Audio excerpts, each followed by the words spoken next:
이사야 묵상의 대장정이 시작됩니다. 시편을 제외하면 가장 긴 성경인 이사야를 먼저 6개의 주제로 정리하고 큐티로 들어서시면 좋겠습니다. 첫째 키워드는 이사야입니다. 이사야는 그 이름과 삶 자체로 예언자적인 인물입니다.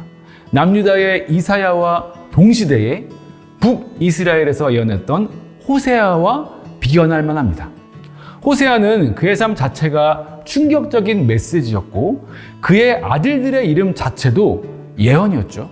이사야도 그렇습니다. 여호와가 도움이시다 라는 뜻을 지닌 이사야의 이름은 이사야서의 전제이자 핵심이자 결론입니다. 이사야의 큰 아들 이름은 스알야숲인데 그 뜻은 남은 자가 돌아오다입니다. 희망적인 이름 같지만 사실 유다의 멸망을 경고하는 메시지죠. 이사야가 스알야숲을 데리고 아하스 왕을 만나는 이야기를 보면 하나님을 도움으로 삼을 것인가? 아니면 하나님을 거절하고 포로로 끌려갈 것인가에 양자택일을 제시하는 모습처럼 보일 정도입니다. 둘째 아들 마헬살랄 하스바스의 이름 뜻은 약탈이 신속히 임할 것이다 인데 유다를 괴롭히는 세력이 신속히 멸망할 거라는 예언 그 자체입니다. 이사야가 아하스 왕과 히스기야 왕을 독대하고 왕궁 관리인과 제사장과도 교류하는 것을 보아 이사야는 왕실과 정치적 상황과 상류층의 현실에 대해 잘 아는 위치에 있었던 것으로 보입니다. 동시대 예언자 미가가 모레셋이라는 시골에서 평민의 목소리로 지도층을 비판했다면 이사야는 왕실을 대면하여 예루살렘의 정치 중심부를 직격하는 비판의 메시지를 내었다고 볼 수 있습니다. 둘째 키워드는 정의와 공의입니다. 다시 한번 이사야를 호세아와 비교하여 이야기해 볼까요? 호세아는 가나안 우상을 섬기는 이스라엘을 창녀에 비유했는데 이사야는 사회적 정의와 공의를 상실한 유다를 창녀에 비유합니다. 호세아가 지적하는 죄가 예배의 문제라면 이사야가 지적하는 죄는 사회적, 도덕적인 문제라 할 수 있습니다. 사실 유다는 예배를 너무 잘 드려서 문제입니다.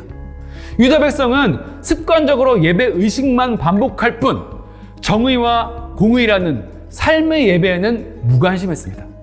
정의는 약자를 보호하는 사법적 행위를 가리키고 공의는 이웃의 아픔에 공감하는 근본적인 태도를 말합니다. 예루살렘 백성은 이웃 사랑이라는 예배의 본질을 외면하고 자기 배를 불리는 데에만 몰두했습니다. 이웃을 외면한 죄책감을 화려하고 웅장한 예배를 통해 해소했습니다. 이사야서에는 이 정의와 공의라는 단어가 반복됩니다. 하나님이 유다를 심판하시는 이유는 정의와 공의를 상실했기 때문입니다. 유다 백성의 회개는 말로만, 마음으로만, 예배로만이 아니라 정의와 공의를 회복하고 실천하는 회개여야 합니다.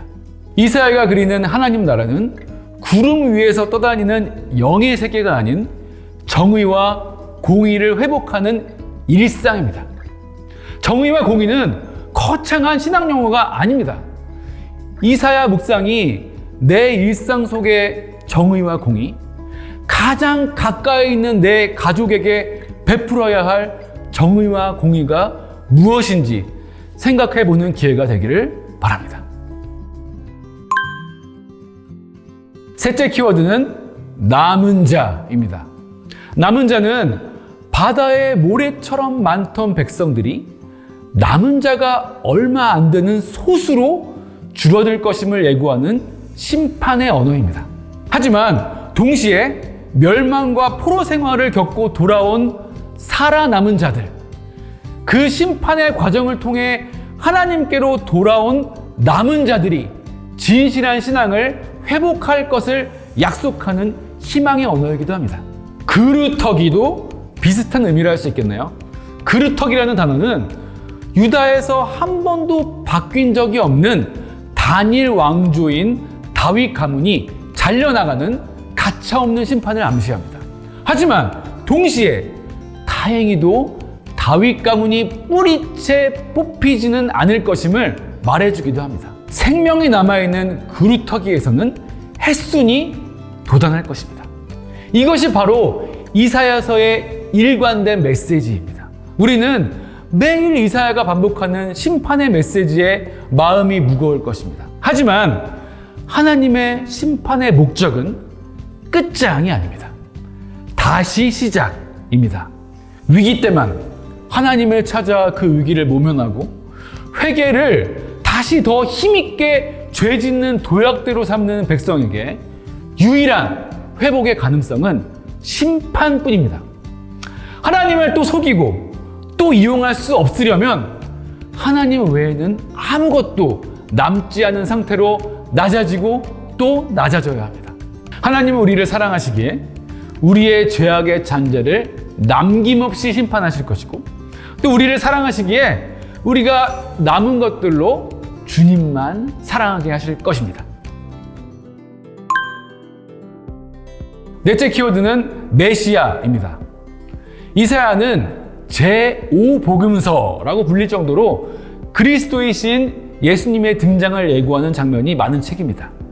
가장 유명한 건 마태복음이 그대로 인용한 임마누엘이죠. 그런데 이사야를 묵상하며 우리가 염두에 두어야 할 것은 이렇게 예수님을 가리키는 구절들이 이사야서 안에서는 그 당시 백성들을 향한 1차적인 메시지를 지니고 있다는 점입니다.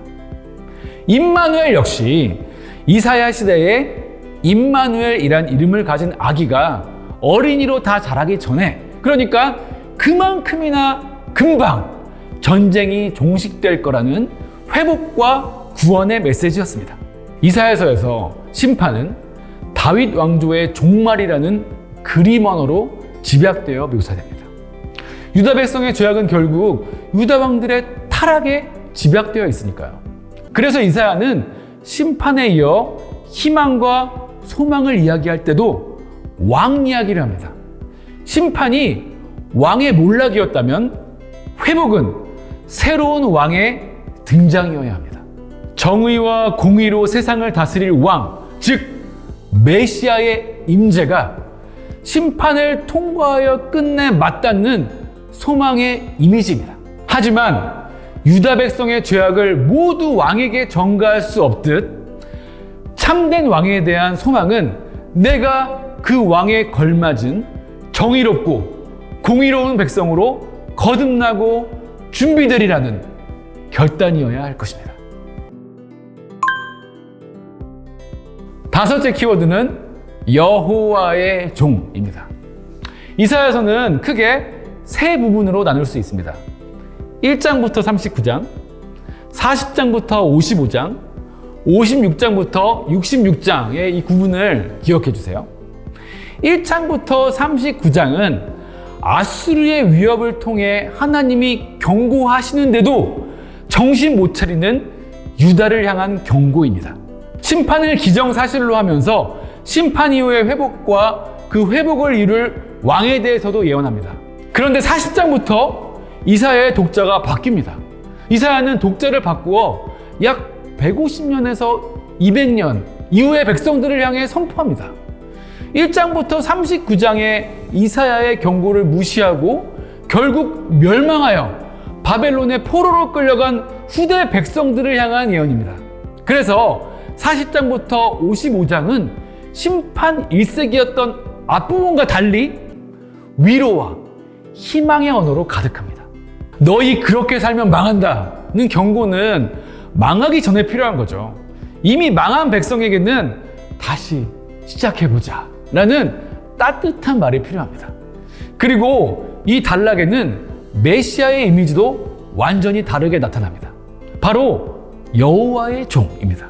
멸망한 유다를 멋지게 회복시킬 왕의 이미지가 아니라 포로지에서 고통받는 백성과 함께 고난받는 메시아입니다.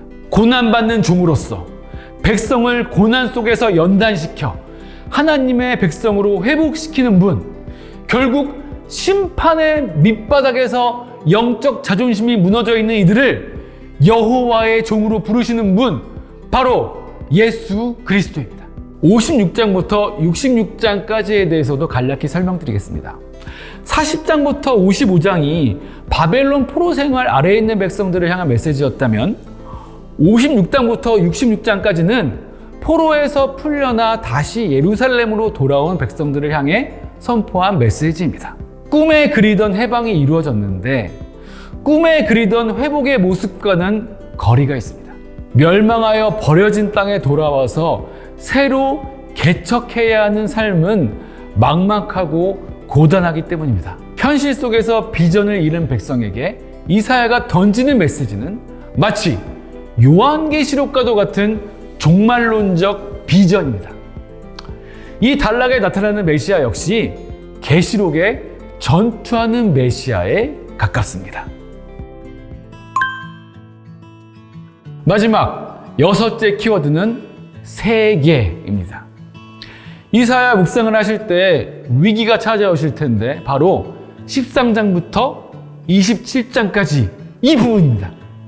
굉장히 긴 시간 동안 이스라엘 주변 나라들이 열거되고 열방 심판에 관한 내용이 지루하게 이어질 것입니다. 그런데 거기서 나와 우리만이 아닌 세계를 볼 수 있으면 좋겠습니다. 유다의 위기는 주변 세계로 인한 위기였습니다. 유다는 세계 때문에 흔들렸습니다. 무엇보다 유다는 하나님이 아닌 강대국을 의지해서 이 위기를 극복해 보려 했습니다.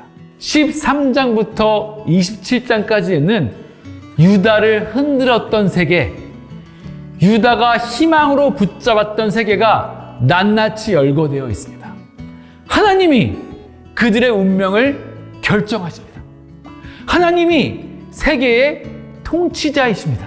오늘날 우상숭배는 더 이상 조각상 따위에 굽신거리는 일이 아닙니다. 나를 둘러싼 세계를 하나님보다 두려워하는 것, 하나님보다 더 큰 희망으로 삼는 것, 이것이 우상숭배입니다. 주식 이야기, 부동산 이야기, 입시제도 이야기가 나를 흔드는 세계일 때 잠잠히 이사야 13장부터 27장까지의 하나님 이야기를 통과해 보시기 바랍니다. 흔들리지 않는 우리 삶의 정답은 오직 주님뿐입니다.